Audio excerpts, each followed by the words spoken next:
샬롬, 주님의 이름으로 인사드립니다. 11월 한 달 잘 지내셨나요? 너무나 짧은 가을을 보내었기에 너무나 아쉬운 11월을 보냈습니다. 벌써 2025년을 마무리하는 시간이 되었습니다. 주 안에서 잘 마무리하시기 바랍니다. 다니엘 선교의 영상 설교는 지난달에 이어 베드로 전서를 본문으로 은혜를 나누겠습니다. 이번 달 함께 나눌 본문은 베드로 전서 2장 1절부터 10절입니다.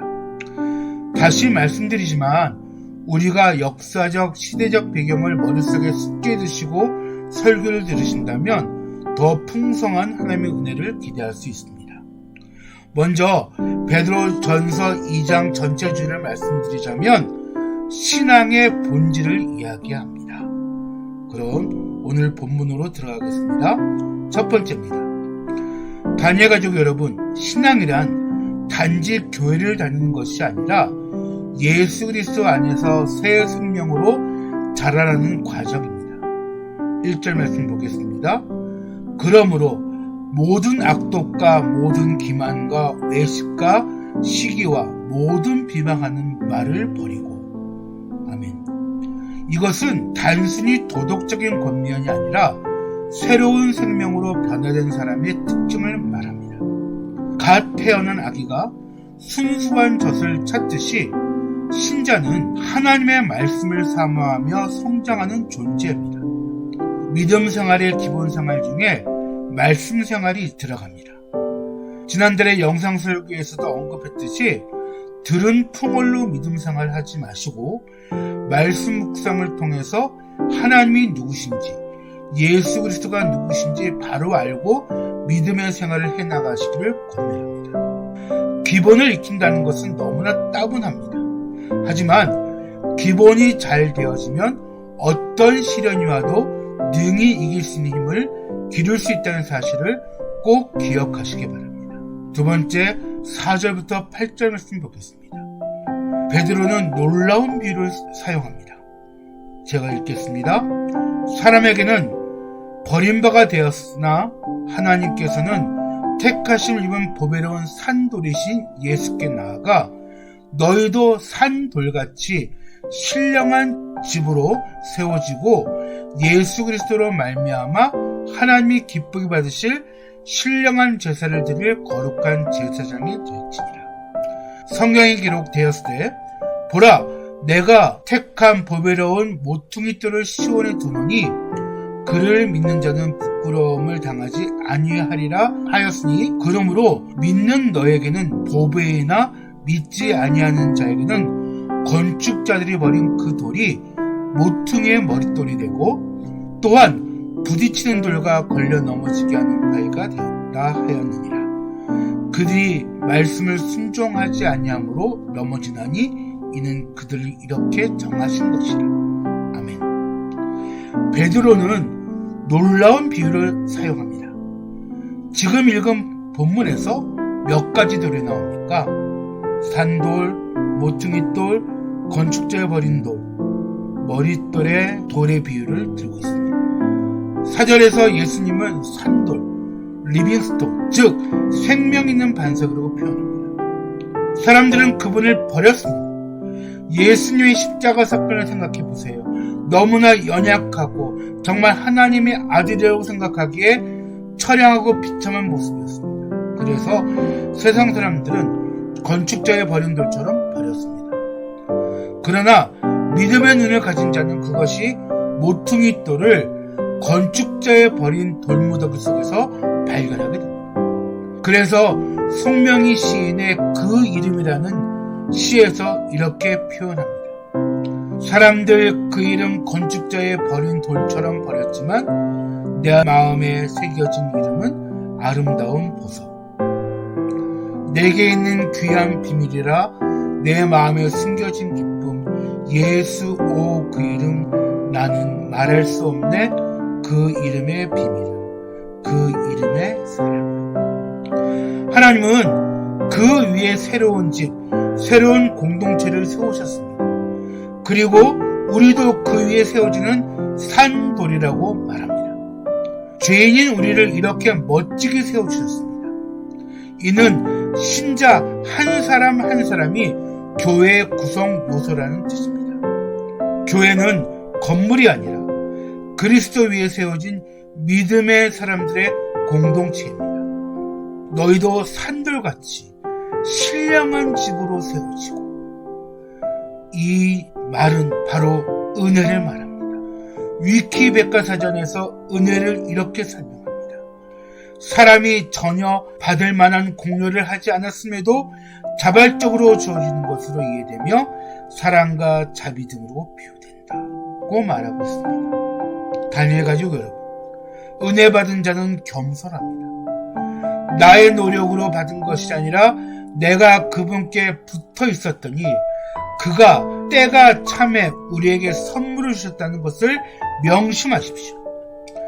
세상의 기준으로 보지 마시고 하나님의 관점에서 세상을 바라보는 영적인 눈을 가지시기 바랍니다. 교회는 건물이 아니라 그리스도 위에 세워진 믿음의 사람들의 공동체입니다. 5절 말씀 다시 볼게요. 너희도 산돌같이 신령한 집으로 세워지고 예수 그리스도로 말미암아 하나님의 기쁘게 받으실 신령한 제사를 드릴 거룩한 제사장이 될지니라. 아멘. 우리는 모두 제사장입니다. 즉 하나님께 예배드리고 이 세상에서 하나님의 뜻을 드러내는 사명자들입니다. 그래서 이렇게 살아가라고 말씀하십니다. 9절 10절 말씀에 답을 주십니다. 그러나 너희는 택하신 족속이요 왕같은 제사장들이요 거룩한 나라요 그의 소유가 된 백성이요 이는 너희를 어두운 데서 불러내어 그의 기이한 빛에 들어가게 하신 이의 아름다운 덕을 선포하게 하려 하십니다. 너희가 전에는 백성이 아니더니 이제는 하나님의 백성이요 전에는 긍휼을 얻지 못하였더니 이제는 긍휼을 얻은 자니라. 아멘. 답을 찾으셨나요? 이렇게 말씀하시죠.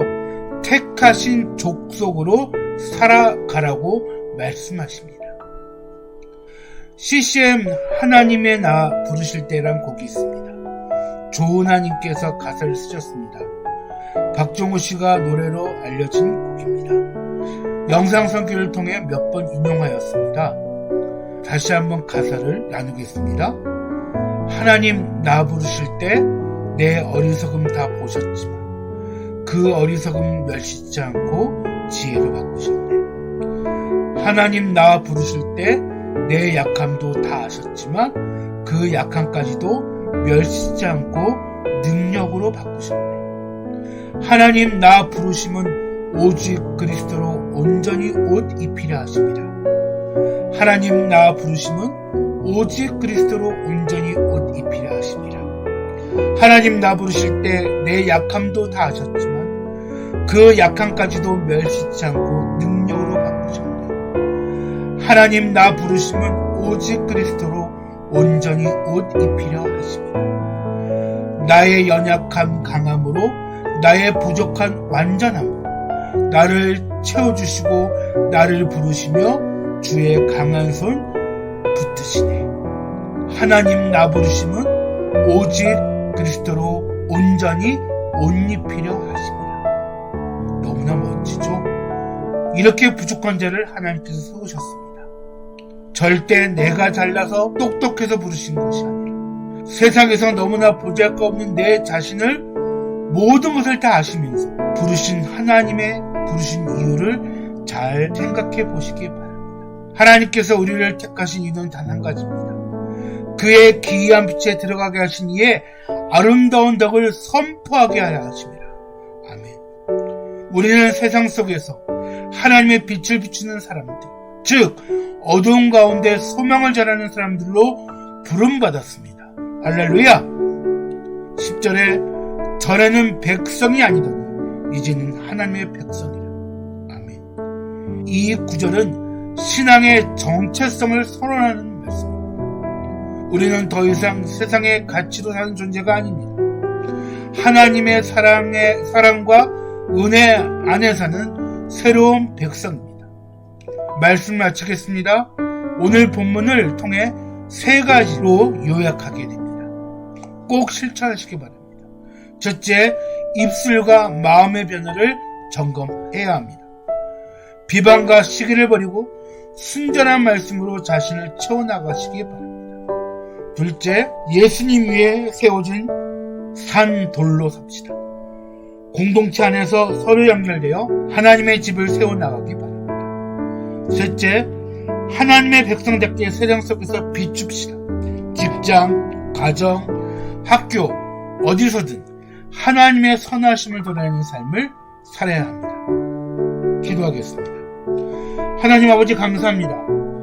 11월도 주님 은혜 가운데 보내게 해주심을 감사드립니다. 하나님, 오늘 말씀을 통해서 하나님께서 우리를 창조하시고 끝까지 책임져 주시는 은혜를 누리게 하심을 감사드립니다. 오늘 말씀처럼 세상 속의 빛과 소금의 역할을 잘 감당할 수 있도록 인도해 주시옵소서. 주님과 함께 동행하는 삶을 위해 기본에 충실한 삶을 살게 하시고 하나님의 말씀보다 앞서가지 않는 삶이 되게 인도하옵소서. 감사드리며 예수님 이름으로 기도드립니다. 아멘. 광고합니다. 제 9차 단기 선교를 알려드립니다. 포스터를 참조해주세요. 자비령 선교입니다. 자비령 선교입니다. 우리의 헌신을 통해 교회가 살아가는 기쁨을 사역 현장에서 함께 누리길 소망하고 기대합니다. 전도간식, 사역 후원, 재능기부 등 여러가지 달란트로 함께 해주시면 사역이 더욱 풍성해질 것입니다. 2026년 1월 18일 청년 찬양 인도자를 위한 리더 세미나가 있습니다. 포스터를 참조해주세요. 악기 실습 위주의 세미나가 아닌 말씀 중심의 소그룹으로 강의가 진행되어집니다. 2026년 3월에 작은교회 찬양 집회 세션으로 동참할 지체들은 반드시 참석하셔야 합니다. 세 번째, 다니엘 선교회 정기 후원자를 위해 동참해주세요. 다니엘 선교회 사역은 여러분들의 기도와 동참으로 사역이 진행되어집니다. 100명의 소중한 지체들이 1만 원씩 동참해주시면 다니엘 선교회 사역이 좀 더 원활하게 진행되어집니다. 다니엘 선교회 11월 정기기도회와 송년 모임에 함께해 주신 목사님들께 감사드립니다. 2026년 1월부터 정기기도회는 다시 시작합니다. 신학특강 요한계시록 계속 강의가 업그레이드 되고 있습니다. 유튜브 다니엘 선교회, 틱톡 다니엘 선교회 들어오셔서 특강을 들으시고 좋아요, 구독 눌러주세요. 11월에도 함께해 주셔서 감사합니다. 2026년 마지막 달에 만나겠습니다. 다니엘 선교회 지체들은 하나님의 축복의 통로입니다. 샬롬.